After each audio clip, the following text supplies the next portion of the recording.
This is the MMA Takes Podcast. With your host, Brian Petrie.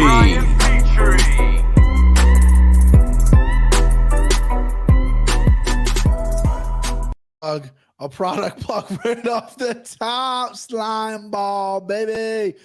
We got slime time. Slimy this weekend. What's up? Feeling pretty good. Kind of had a shaky week. We'll go over the betting recap. We'll go over this huge week of combat sports. The slime ball is a juicy one. The slime ball came through. Claudio Puelles by submission came through. Looking pretty goddamn good, boys. We're living life. Slime ball parlay 7-4. Yeah, 7-4 on the year. Had a couple dry weeks there in a row, finally rebounded almost a 5-1. Now, if that doesn't move a part of your body, 5-1, 3-fight parlay, I don't know what will. I don't know what we have to do to get you moving, but it definitely ain't hitting a 5-1 and then a 4-1 on submission over Clay Guida. Oh my goodness. Oh my gracious. First and foremost, welcome to the show. I'm Brian Petrie. I'm getting new listeners every day, so I should probably address myself. Thank you for being here, no matter where you found me, either Anakin Florian, which is most of you, or if you've been with me from day one, let's fucking go. We're winning money. But Donnie Madge, my guy Donnie Madge, fought a beautiful fight on Wednesday. Up 2 rounds, picking apart Rashman Field, whatever, how he pronounces it.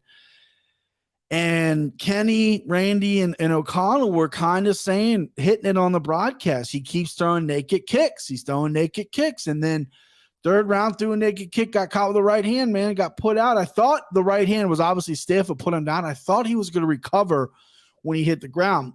He hit the ground, and I thought, like, because it put him down, it looked like he put his hands down to brace himself. But when he hit the ground, he was out of it. And then Manflo hit up with those big shots. I had no problem with the stoppage. Man, that one hurt. 2.8 units on my guy Donnie Madge, $280 down the toilet. We had it. We're in the bag, baby. 2 rounds, putting on a flawless performance, and you just get caught. What you gonna do? That's the name of the game. So we're down 2.8 units, which was rough. Had to claw my way back into it. Didn't really like the slate on Friday night on Bellator. I know Danny Sampatello, everyone loves that kid. He put on a good performance. Liz Carmouche won as an underdog. Good for Liz to win that title, but I was more interested in Saturday, right? More interested in Saturday. Went down Saturday, plugged it in there, put a decent amount on Rafion Stotts, who won over Juan Archuleta, who I think is extremely overrated. I am big on Stotts, and I put a little money on Yancy Medeiros as well because it was in Hawaii, and I knew Yancy's going to show up. So I had a nice little Bellator run. Did not share those plays on Twitter. But yeah, I had a nice little 2-spot there on Bellator, little single wagers. Didn't put them together, didn't parlay them, just little single spots there. But nice little return on the Bellator side. And then the UFC side, which came through big time. Slimeball parlay. I went 9-2 on my picks. I hit every single lock. Clean sweep on the locks, baby. Clean sweep. Send them home. Yup. Dog lock, yup. Mortal lock, which I had to switch, yup. We got them all, babe. We got them all. It was a good weekend. It was a tough card. And I called out a few people on the podcast. Excuse me, I called out one person in particular. I didn't name names. Let's not name names here. A lot of people in the MMA space, when they give picks, they get very sensitive. Oh, you call me out for my picks. You're going just it's fun. We're having fun. Don't take it so seriously. If I have a bad week, come at me. Tell me I had a bad week. Okay? I'm not going to get upset. That's what I do. But the people that get upset are the people selling their picks. You see what I'm saying? So they don't want to, it's weird because the people that are getting upset sell their picks, but they're also the ones that block people. So it's like, oh, you're blocking customers now. That's not a good business model. Okay. I'm here talking about business. But Friday night Bellator, I caught some of it. Obviously good for Liz Carmouche. And then Bellator on Saturday, I caught Fury White during the day. Tyson Fury, one of the greatest heavyweights. Francis Ngannou came in. Fury might be done. He says he's done, but he's not done. It was kind of he left it open-ended a little bit. Obviously, the Anthony Joshua fight is what I think a lot of people want to see. People were saying Alexander Unsk which is another good thing. But I think Fury runs through him. I think he's just too small. Josh will be interesting, though. Josh is a big boy. And then Francis came in, and they wanted to do like a hybrid MMA boxing fight or whatever with Francis. I don't know if Francis, I got to imagine he's got some contract with the UFC right now, being the champion or whatever. I'm sure there's some kind of championship clause, but Dana White probably was not happy seeing him in that ring with Tyson Fury, and they're talking hybrid MMA or whatever. I still think it's a bad idea. Even if Francis goes pure boxing, listen, get the money, get paid. Tyson Fury made like $33 million for this fight against Dylan White. Get paid, young man. Get the money, but it ain't gonna, it's gonna put a pause in your career. I mean, you're gonna go to boxing. Tyson Fury is gonna fuck you up. That's what it is. If you fight Tyson in pure MMA, you're gonna fuck Tyson up. That's just the way it is. It's two drastically different sports and different kind of skill sets. And I know a lot of MMA fighters want to go over there. Not too many boxers want to come over to MMA, and there's a reason for that. People, let's open up the old eyeballs. There's a reason for that, okay? But, boxing, these one-off mega fights, I don't know how they're making money. No one I know, no one really cared about Tyson Fury's Dylan White. I know they did in England. Tyson's huge in England, right? And Dylan White's English as well. So maybe the England side they did well, but how is Tyson Fury making $33 million? And how are they turning a profit? They might not be. We just might not know that yet. Maybe Dana White's right. Maybe Dana White's like, they don't make that much. We know, you know what I mean? I don't know. I don't know how these promoters are turning a profit when that really wasn't that big of a fight. And I mean, Floyd Mayweather makes $100 million when he fights. So again, they got something there in boxing that maybe that's the whole argument. Is why doesn't Dana pay his fighters more? Whatever. Obviously, there's arguments to be had all over the place, but I just don't think paying Tyson Fury $33 million and then probably paying Dylan White, $15 million. I just don't see how that's profitable. I don't. I mean, that's because they put a shit undercard together with like 3 fighters that are nobodies that make like $3,000 a fight. I mean, that's maybe how they do it, but I don't know. Let's not get down that road. Let's stay positive. We had a good weekend. Slimeball hits. Let's I'm the one doing it. I steered it down the ugly road. I'm sorry. This fight, we're here to recap fight night, right? We're here to recap Bellator. Rafion Stotts looked great. Yancy Medeiros looked great. I missed the Cyborg fight. Went back to watch it today. She was a punching bag in there. Glenn, I forget her last name. The New Zealand or Australian. Excuse me, if I'm misremembering where she's from. Tough as nails, but she got pieced up. And then that's the one thing I want to bring up before I get to the UFC recap. Hey, Scott Coker. Let's keep this same energy, bud. I tweeted this out and I mean it. And this is something that's been stirring my head. So the second you have a guy, Corey Anderson, for example, who has beaten the current champ in the UFC, you want to cross promote, right? Hey, UFC, I got the better guy. You let the better guy go. Let's cross promote. I know they don't usually do that, but let's do it. Makes no sense for the UFC to do it. That's like the Canadian Football League cross-promoting with the NFL. Who fucking cares, right? No one wants to see it. It's a risk for the NFL. It's no risk for, the Canadian Football League could get better publicity. Same thing with Bellator. Bellator has dropped the ball. They've been putting on some pretty good events. It was awesome to see them in Hawaii. But when the UFC's off is when they need to strike, and they don't strike. Their biggest fight this year, McKee Pitbull 2, had no hype behind it whatsoever. Did horrible numbers. So Scott Coker is so quick to call out the UFC. Hey, UFC, let's cross promote. I know they don't do that, but let's put your guys versus my guys, your girls versus my girls. We'll see who's better, right? Of course he's going to say that. Of course he's going to say that. But Kayla Harrison, bad motherfucker, bad to the bone. Kayla Harrison goes, hey, the PFL owner, I forget his name, Ray Sefo, I know it's like the president, but I think it's the other guy. They go, hey, listen, let's go. Let's cross promote. I'll be your Huckleberry. I'll be your Huckleberry on this. Let's cross promote. Kayla Harrison versus Cyborg. That's what we want to see. Let's go, right? And Coker goes, cross promotion, such a pain in the ass. You got different sponsors and different, there's just a lot of stuff that goes into it. I just don't see it happening. What? But the UFC, who's on ESPN, just like PFL is, you want to cross promote with them, don't you? But when badass Harrison shows up, big KH, Kayla Harrison goes, hey, let me slam your girl on her head and take her arm home. And all of a sudden, it's too difficult. We can't do that. Coker, listen, bub, okay? Keep the same energy both ways, baby. You can't have it both ways. You want the big bag UFC? They don't need you, bro. They don't need you. You want PFL, which I think puts on a better show, in my opinion, than Bellator. You want, and they have good fighters. You want to put PFL on? You want PFL versus Bellator? Let go, right? But yeah, no. The red tape's too much. There's too much. Yeah, no. So Scott Coker, keep that same energy. I will be remiss before we recap the UFC if I do not talk about Jeremy Stephens, Clay Collard. What an incredible fucking fight that was. Clay Collard came in incredible shape, had a lot of energy in that third round. His chin is for days. Stephens looked like he wanted out a few different times with some of those body shots adding up. He just kept coming.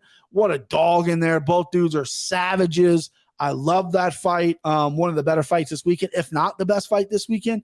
I thought it was an incredible performance by Clay Collard there. He got that awkward style, and Jeremy Stephens, when he hits people, he fucking hurts them. You know what I mean? And he hit Clay Collard with a lot of shots. Clay rolled with some of them, so some of them weren't as clean. But still, man, that was some impressive shit. That was a fun fight, incredible fight. So I'd be remiss if I did not bring that up. Now, 9-2 on my picks. Send him home. Tyson Pedro. I had him by submission, but he had a beautiful knockout. Still counts. Send him home. Doglock, Felipe Lins. Everyone doubted that. You can't bet Practico. Philip Lins gets a decision win. I thought he looked pretty good. His cardio showed up. He mixed his stuff up really well. Practico, he visited the same doctor that Arlovsky visited to fix that chin. I don't know what's going on. He took some big shots, got wobbled a little bit, but that guy used to fall over from just even if you threw a kick and it missed, the wind of the kick would fucking send the guy to the mat. So Practico got his chin fixed, but Felipe Lins, dog lock, nailed it. Mortal lock was Manel Kopp. Manel Kopp got popped. Manel Kopp got caught by the cops. Nice little fucking wordplay there. So I changed my mortal lock to Charles Jourdain, who's part of the Slimeball parlay. Looks fucking fantastic. Hit on that, baby. Manel Kopp, yes, we'll talk about Manel Kopp. Bummed that he didn't fight. He was picograms, right? That's what it was. Picograms came up in his system. The old Jon Jones, he said he didn't know how this metabolite got in his system. Nevada caught it, not USADA.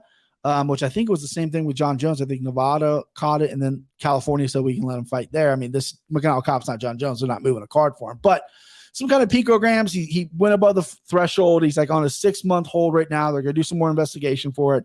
Listen, if it talks like a duck, it walks like a duck, quacks like a duck, whatever that fucking saying is, it's probably a duck. Manel Kopp, I love you. Listen, you're a professional athlete. You got to be responsible what you put in your body. And he says he has no idea how this got in there. It could have been a tainted supplement. I don't know. There's an argument to be had. Like, these guys take supplements, they do that, they don't know. But you have to be fully responsible what goes into your body.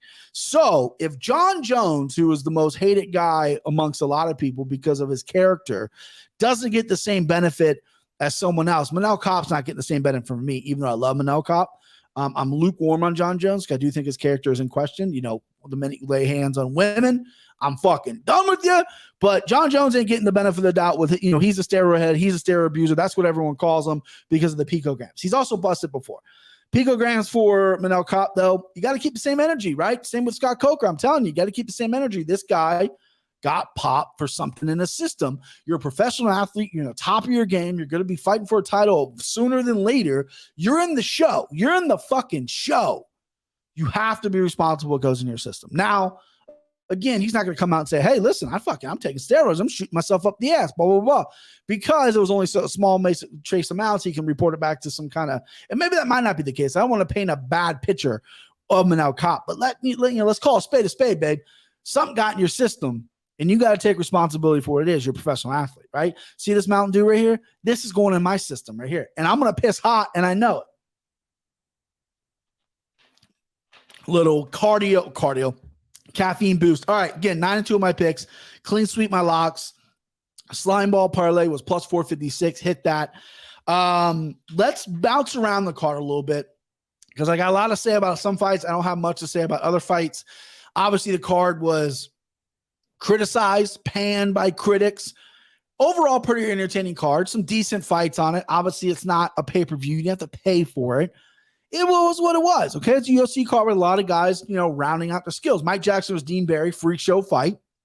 Dean Barry looked incredibly nervous, needed to settle down, was not handling his kicks properly. I can't talk. I need to settle down. It was just a freak show fight. Mike Jackson should not be in the UFC. He obviously, it's not his fault that he got fouled. He got spin kicked in the nuts, recovered from that, then got completely eye gouged on a clinch break, which both fouls were by Dean Barry. I agree with the DQ.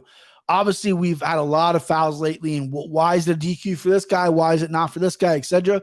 There's obviously referee discretion. You guide your guys out of his eyes out. You kick him in the nuts, and the guy's still continuing the fight. I think I think you need to get DQ'd on that. You need to be better, Dean Barry.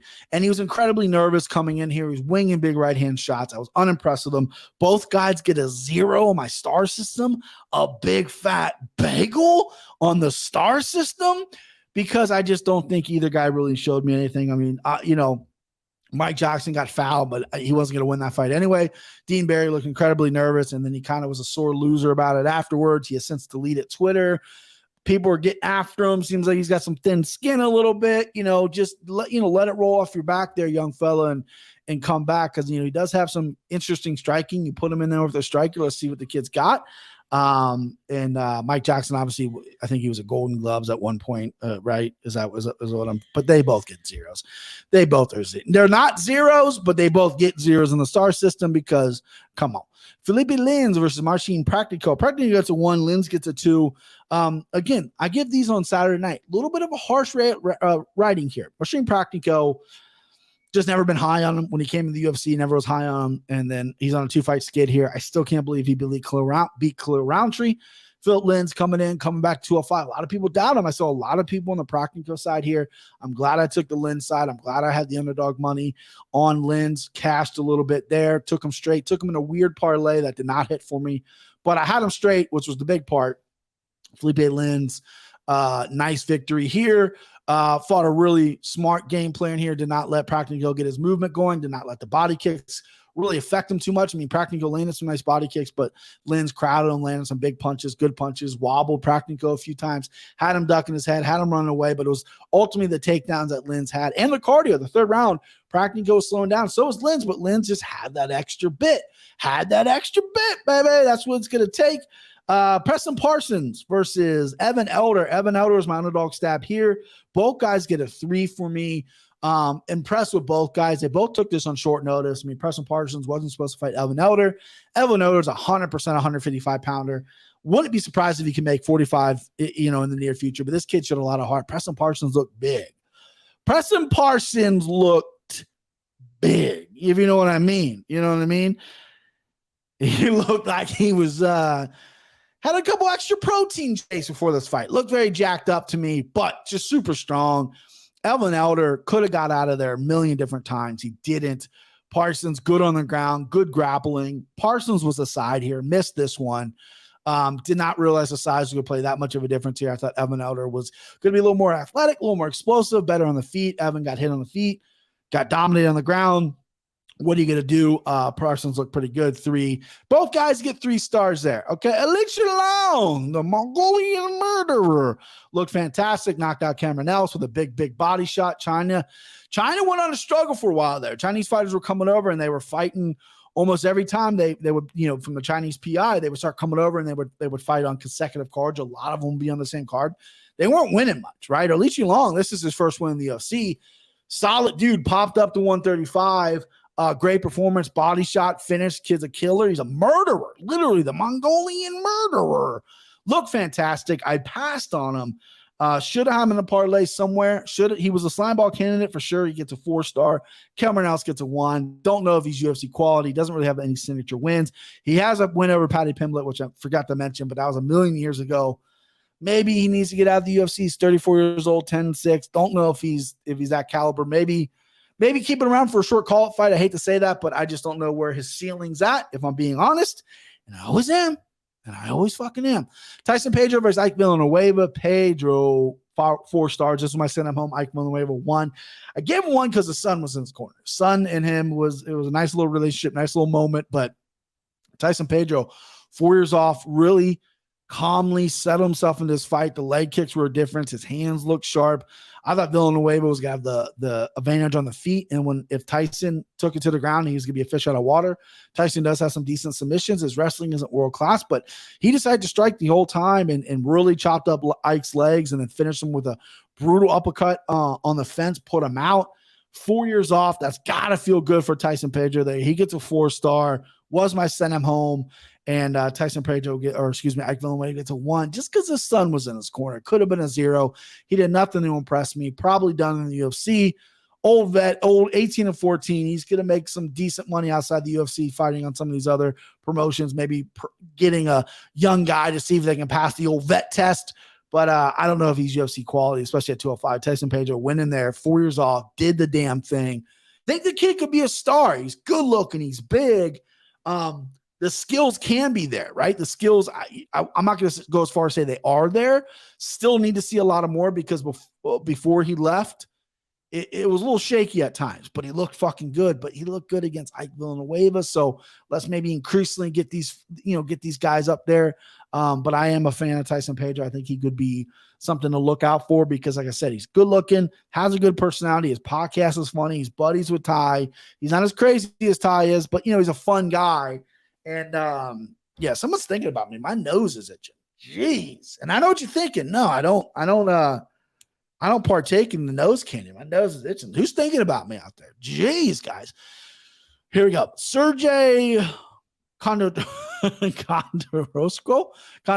versus Dwight Grant. I butchered this guy's name. Sergey looked pretty good in this fight. This was fight of the night. My opinion, got rock bad in that first round. Dwight Grant just didn't go away. And then in that second round, Sergey caught him, slapped him. Beautiful action-packed fight. Both stand-up guys. Dwight Grant, though, I was even saying it. Listen, I'm not some fucking technical wizard or whatever. But when Dwight Grant was exchanging with Sergey, he was on his back foot, right? Leaned back, chin up, and he was trying to counter with big hooks. Sergey, I just kept saying, dude, just step in with the right hand. Step in with the left hook. All you have to do is step in, let the counters miss you, and then get your shot. And that's exactly how he put him out. Dwight Grant, again, I don't think he's the most fun fighter. He went out there and threw shots, had an exciting fight. This is obviously his most exciting fight. What stars did I give him here? So I gave Dwight Grant a 2 and Sergey a 3. Okay, it was a fun fight, but Sergey has been off for a while. I don't know what to read about this guy. I stayed away from this fight because I couldn't read it all that well. Dwight Grant looks like a cop from like the 90s, right? Like that was like on a TV show. You know what I mean? The hairline, everything just reminds me of a cop from a 90s TV show, like a young Carl Winslow or something. That's what he reminds me of. Dwight Grant might be cut, maybe not. Sergey obviously going to move on. 170 is a fucking log jam. Don't know who you're going to give this guy. I'm not a great matchmaker, but it was a fun fight for both guys for sure. Marc-Andre Barriault versus Jordan Wright. First leg of the Slimeball parlay. My guy Barriault fucking snatches a neck. 4-star performance by Barriault here. Taking the fight on short notice, 190. Jordan Wright, listen, I call this guy a serial killer, and he's obviously kill or be killed out there. He gets a 0, and I'll tell you why. He has an all-star corner. He trains with a lot of good guys. He's been in Waxon? What? He's been to Jackson Wink. Anthony Hardonk, one of the best kickboxers ever. He's with good guys in the room. He looked petrified. He looked scared. I don't know what it was. Mentally, he was broke before he got in that cage. He didn't look like himself. He was patient. He didn't win a second in this fight. And then he went for he started mixing up takedowns and then just left his neck out there. And it was an arm, not even an arm in guillotine. And Barry, who's obviously not known for submissions, just took it. His corner said, take it. Rolled over, got mount. It was a wrap. It was tight. Good on Marc-Andre Barriault from rebounding after a quick knockout. He is a tank. He is a machine. He's getting better. He's living in a fucking trailer in Florida to make his life better, to become a better fighter. You got to root for a guy like that.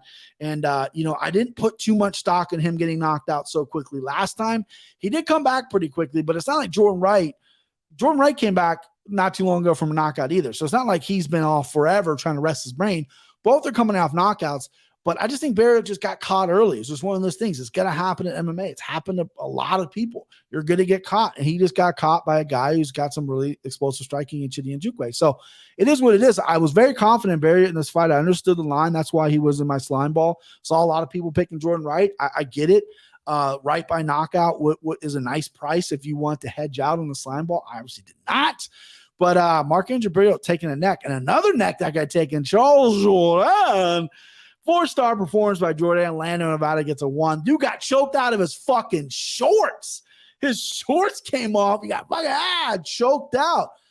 I like Lando, but Lando came in kind of with a little bit of attitude, a little bit of a cockiness to him. And I just think people are sleeping on Jourdain. He's had some weird performances in the octagon where he's lost, where I think he should have won. But he's also got some decent wins. His striking's good. He's young. He's 26 years old. He's getting better. Lando, everyone wanted him to wrestle. He did. He landed a nice takedown. Jourdain got back to his feet. Jourdain clipped him with a left hand. I don't know if it put him down. It was more of like maybe an off-balance shot. And then beautiful guillotine. And he set it up with a one arm in, right? Lando didn't think anything of it, right? Was just trying to work back to his feet.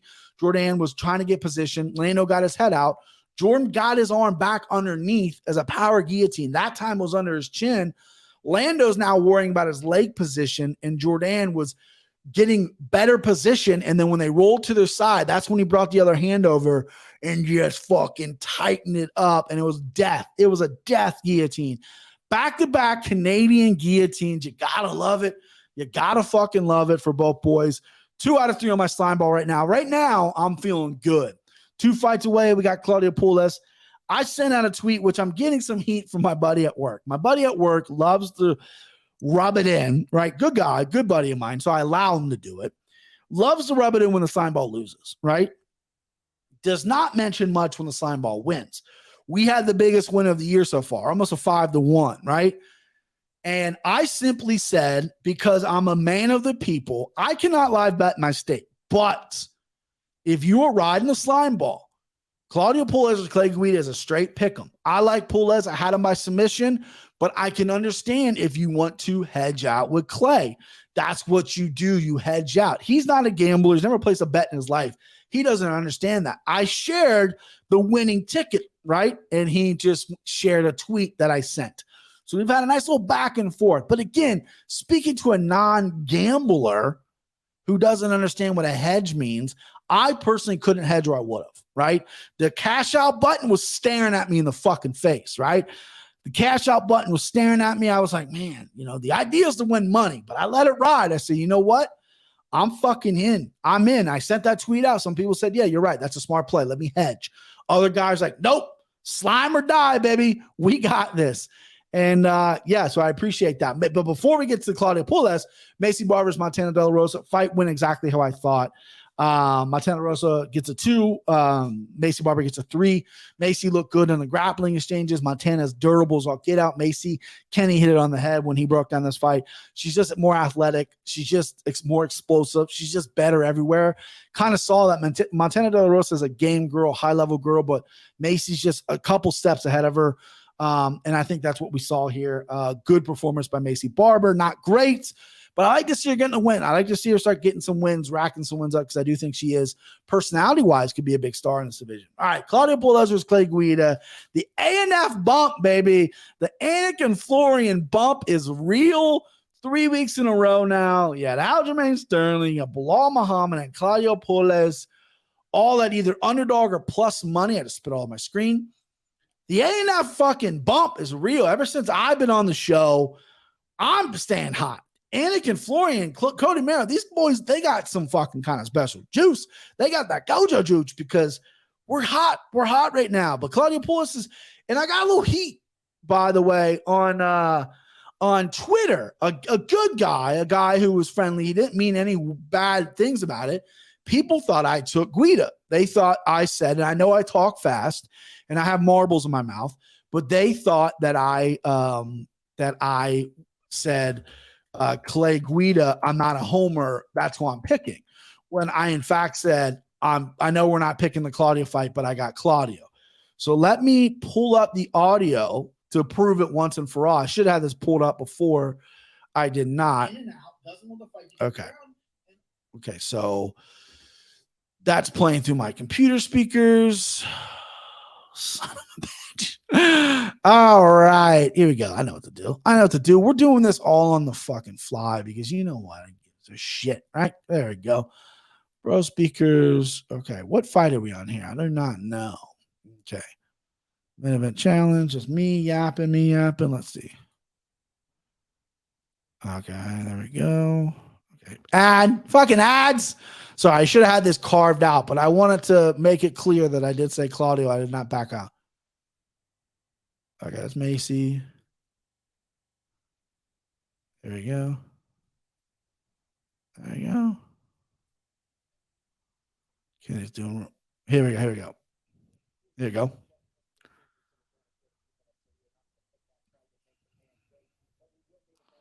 Here we go. Here we go.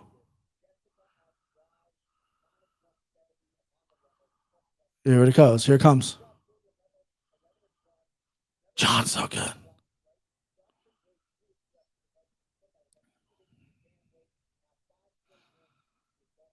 Here we go.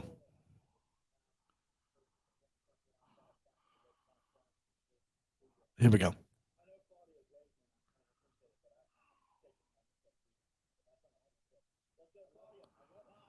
There you go. I'm taking him over Clay Guida. That's not a homer pick. There we go. Okay. So I could have probably phrased that better for sure. And sorry, I couldn't show you that. You probably just looked at my face the entire time. I forgot I was videoing this, but you know, what are we going to do there? You know what I mean? So I had pulled us. I was confident. I gave the hedge out. I started increasingly getting less or more nervous because a lot of people like Clay, a lot of people I respect, a lot of people in the space, but sometimes you got to put your nuts on the table and go, you know what? No, I'm better. This is my read. And I just didn't see how Clay won this fight. I thought Claudio had him in the stand-up and they stood up, and I thought Claudio had him on the ground. I did not think Claudio would submit him in the first round. I thought it was going to be a longer fight. I thought Clay was going to wrestle, grind on him. It was going to be a dirty, grimy fight. But when Claudio hit the ground, man, he threw up a lot of stuff. This kid's dangerous, more dangerous on the ground than I thought. And working at Sanford MMA with a guy like Greg Jones, working on his fucking takedowns. He tried to hit a switch on Clay, couldn't get it, but immediately put an omoplata, an armbar, a triangle, and then that knee bar was so fast and so quick. Third knee bar submission UFC might be a record. Super impressive. And a lot of guys as tough as Clay, they can tough out of an arm lock. His elbow might have popped. They can tough it out of a go-go. Their shoulders get pressure. A triangle, you know what, guys, triangles are hard to hit nowadays because guys know how to defend, right? But when you get your fucking knee wrapped up like that, you get a knee bar, you're tapping or snapping and he ain't walking right for a while. So Claudio Puelles, that transition was excellent. He gets a 5-star. That's a 5-star, man. That's a 5-star fucking performance if I've ever seen one. Claudio Puelles getting the ANF bump. I like it. He speaks well. He knows good English. He speaks Spanish fluently, obviously being from Peru, which not a lot of fighters are from Peru. Good looking, called Twitter out, said, give me my fucking verification, wants to be on the Spanish broadcast. The sky's the limit for this kid at 155. One loss in UFC a million years ago when he was 19, got knocked out by Martin Bravo, took some years off, has come back and has looked good, and now he's made the big boy move to Sanford MMA in a room full of killers, and he looked good against, albeit 40-year-old Clay Guida, but Clay Guida was lost in the ground. Clay likes the fight to get to the ground. He got to the ground, and there was a point of the fight where he got his left arm caught up in that go-go and was like, shit, I can't get out of this. My left arm's fucking trapped. He looked nervous. And Clay's been in there with a lot of people. He's been submitted before. I thought it was going to be by a guillotine, maybe a late submission, armbar triangle late in the third round. I had Claudio here, final leg of the Slimeball, which was plus 456. I also had him plus 400 by submission. Should have went submission round one, but again, that wasn't my read. My read was submission. That ended the night fantastic. It erased the Don Madge loss, which was a hard one to erase mentally because Don Madge is a good guy, but financially erased it. We're up 4.8 units on the night. You know, my motto, we chip away, chip away, chip away. A lot of guys that, they'll put multiple units up. They'll get up 11, 12 units a night. But on their bad nights, they're down 11 or 12 units, right? We're never going to be down 11, 12 units, but we're going to be up 1 or 2. Have a good week 4, have a good week 5. We might be down 1 or 2. Back to 5, though. You know what I mean? Chip away. You don't need to fucking not a Hail Mary every time you bet, baby, right? Let's just chip away. Chip away. All right, Jessica Andrade was Amanda Lemos. Jessica Andrade is a fucking badass. 5 stars. Are you fucking kidding me? Jessica Andrade in there, got her leg chewed up a little bit, looked really patient. I was kind of wondering what she was doing a little bit. And then eventually was like the game plan at her corner. They translated her corner was like, okay, watch the front kick. So that's where they're keeping her patient on the front kick because Lemos does have some good striking. Lemos just throwing some heavy hands out there. Andrade wasn't doing much, but then bull rushed in and got that standing arm triangle. Lemos did not know how deep she was, or maybe she didn't, just couldn't get out. Knew she didn't want to go to the mat, thought she maybe had more time on the feet, and Andrade is so fucking strong and just a tank. Squeezed her goddamn head off her shoulders, dropped her, reminded me of the Jon Jones, not as hardcore, the Jon Jones Lyoto or Jon Jones guillotine and just fucking let his dead body fall. Kind of reminded me of that. It was fucking badass. This is going to be on a highlight reel forever. And Jessica Andrade, I would love for her to fight the winner of Rose Carla. This girl's a real deal. I was wrong. I had Andrade. I picked Andrade. I did not bet her by any which way, but I was wrong in the sense that I thought Andrade's best weight class was 125. I've went on the record and said that numerous times. I think 115 is her best weight class for sure. She seems so strong, physically strong in there, bricked up, cardio for days, tough as they come, and she's only 30 years old, which is crazy. She's 23-9, 30 years old. Not enough good things to say about Jessica Andrade. Amanda Lemos gets a 2, because, I like Lemos. I think this is a minor setback for a good comeback. Don't know if she's ever going to touch the title. A lot of her wins were pretty pedestrian. A lot of her wins were over like solid competition, but I think her hands are dangerous, and I think she's going to get another shot. Maybe not a main event shot right away. But we're there. So that's the end of UFC Fight Night. Lemos versus Jessica Andrade. Had a pretty good card here, boys. Battled back from some spots, and that's what we're looking. Last week, we hit it on underdogs that battled back from the Slimeball losing. This week, all the Slimes were close. Claudia Poulos, we got him at minus 110. Charles Jourdain, I'm getting him in at minus 110. When I placed my bets, he opened at minus 125. Still a slight favorite over Orlando Venata. And then the biggest favorite was minus 190. We're giving out some decent parlays here on the Slimeball parlay. A lot of guys, and I've said this last time, if you have a tout, you have a guy that you're tailing, and he gave you Dean Barry and Romanoff, right, as his top ticket, fire him. Get him out of here. Block him. I don't block anybody on Twitter. Block him. Fuck him or her. That's cheesy shit, man. You get the easy way out. Nope, not gonna fucking do it. All right, that's it. That's the recap. I am going to be on Anik and Florian tomorrow. So we're doing it tomorrow, not tonight. This is Sunday. Usually we do it on Sunday. We're going to do it tomorrow afternoon. And for scheduling conflict or whatever happens, we're doing tomorrow afternoon. So the show will be up tomorrow night. So if you're listening to this going, hey, why isn't the Anik and Florian up? That's why. So you might hear me say a lot of the same things on the Anik and Florian, but we will be picking 4 fights tomorrow. Let me read the email and tell you exactly what fights. I've already done the research. I could pull up on my computer, but we're here. Krzysztof Jotko versus Jared Mirsgaard, picking that fight. Grant Dawson versus Gordon, picking that fight. Andre Arlovsky, Jake Collier, picking that fight. And obviously Rod Font versus Chito Vera. I know people are getting pretty shitty with these weak UFC cards. A lot of people are getting upset about it, but you cannot be upset with Chito Vera versus Rob Font tomorrow night or next Saturday. Chito Vera versus Rob Font is fire. Fire, boys. That is crazy. Still, usually I have my picks ready by Sunday. Usually I am ready. I got every pick on the card ready. Well, maybe 1 or 2. I don't know who's going to win that main event. That main event is tough. I'm going to see if Kenny can go first because goddamn, I don't know who's going to win. That's the show. Go buy a Slimeball parlay t-shirt. Link will be in the bio of this YouTube video. Also will be pinned on my Twitter feed my Twitter feed. Go order a shirt. Why not? Fuck it. Get on the Slimeball train. Let go, baby.